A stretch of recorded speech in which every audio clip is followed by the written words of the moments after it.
singular, absolute reality. Within the Vedic tradition, this creates a specific tension. One side demands rigorous prescriptions for karma, physical action, ritual duty, and the correct performance of sacrifice. Yet the opposing pole, the goal of moksha, or absolute liberation, requires the realization of Brahman, a reality that is completely non-dual and actionless. This leaves the tradition with a conflict. How can it mandate strict, ritualized action if its ultimate objective requires the complete cessation of action?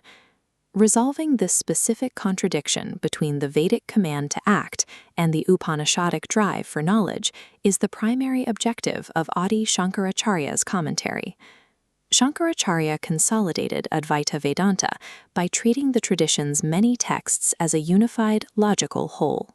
He approached the Vedanta not as a modern regional philosophy, but as a philosophia perennis, a doctrine concerned with universal possibilities rather than a closed dialectical system. Shankara bridges the gap between action and knowledge through a rigorously sequenced teleological system. We will reconstruct this model by tracing its internal logic, starting from the baseline states of consciousness and moving toward a mechanical pathway for liberation. Advaita operates as a defined structural ontology, providing a specific sequence for moving from empirical experience to absolute reality. To map the baseline of reality, Shankara utilizes the Mandukya Upanishad. This text maps consciousness across 4 distinct states. The outer 3, the waking, dreaming, and deep sleep states, constitute the empirical realm. These are strictly bound by the rules of time, space, and causation. The central core, called Turiya, or the 4th, represents pure, non-dual Brahman. The diversity we perceive in the world is a superimposition upon this one core reality, a mechanism known as Maya. Maya is not inexplicable. It has a relative, observable existence, but its rules only apply within those 3 outer rings. Because empirical experience is a structural result of this superimposition, any solution to human suffering must address the nature of the illusion itself. By examining the Jagrat, or waking state, we can see how human action functions within this model. Here, karma is a continuous feedback loop.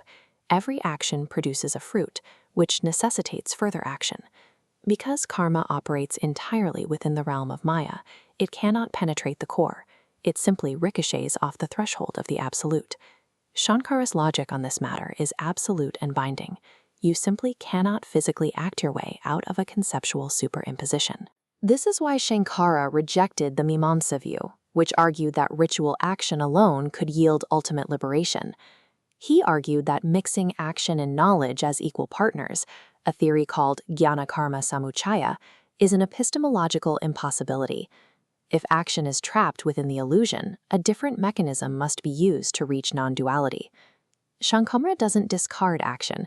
He assigns it a specific place in a teleological sequence. The sequence begins with nishkama karma, action performed as an offering without desire for personal gain. This serves as a preparatory discipline. Its function is chitta shuddhi, the purification of the mind.